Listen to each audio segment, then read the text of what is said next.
নিয়মিত যানবাহন তল্লাশি অভিযানের মধ্য দিয়ে আনুমানিক 1,00,000 টাকার শুকনো গাঁজা সহ বিহার রাজ্যের ভাগলপুরের বাসিন্দা দুই যুবককে তেলিয়ামোড়া থানার পুলিশ আটক করেছে শনিবার রাতে। ধৃত দুই যুবকের নাম রবি কুমার এবং ওমনাথ যাদব বলে জানা গেছে। এ বিষয়ে বলতে গিয়ে তেলিয়ামোড়া থানার ওসি জয়ন্ত দে জানান, পুলিশ যখন ত্রিশাবাড়ি এলাকাতে ভেহিকেল চেকিং করছিল তখন দুই যুবক পুলিশকে দেখে দৌড়ে পালিয়ে যাচ্ছিল। এই অবস্থায় পুলিশ তাদের পিছু ধাওয়া করে আটক করে এবং তাদের সাথে থাকা ব্যাগে তল্লাশি করে শুকনো গাঁজা ভর্তি 21টা প্যাকেট উদ্ধার করে। পরবর্তী সময়ে ডিসিএম এর উপস্থিতিতে সমস্ত নিয়মকানুন পূরণ করে তাদেরকে আটক করা হয়েছে। ধৃতদের বিরুদ্ধে প্রয়োজনীয় ধারা অনুযায়ী ব্যবস্থা গ্রহণ করে ঘটনার তদন্ত কাজ এগিয়ে নিয়ে যাওয়া হবে বলে ওসি জয়ন্ত দে জানান।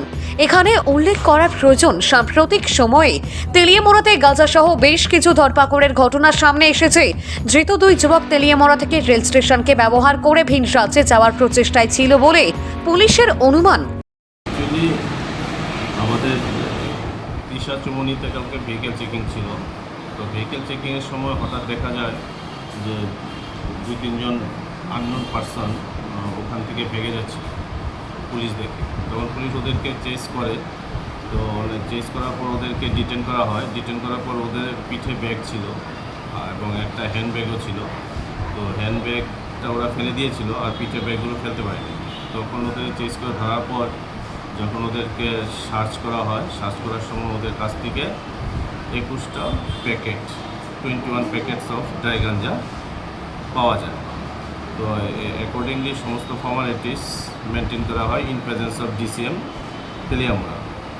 তো স্পট ইন্টারোগেশনে জানা যায় যে এই দুটো ছেলের নাম ছিল রবি কুমার এবং ওমনাথ যাদব, যাদের বাড়ি বিহারের ভাগলপুরে, এবং ওরা এখানে প্রাইভেট ভেহিকেলে তেলিয়ামোড়াতে এসেছিল এবং এখান থেকে স্টেশন করে ওরা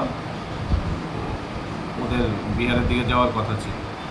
তো এদেরকে ডিটেন করা হয়েছে এবং আমাদের ওদের বিরুদ্ধে এনডিপিএস একটি কেস নেওয়া হয়েছে। ওদের কাছ থেকে টোটাল আমরা 21 কেজি গাঁজা উদ্ধার করি। তো যার আনুমানিক বাজার মূল্য এখন প্রায় 1 লাখ টাকার মতো হবে।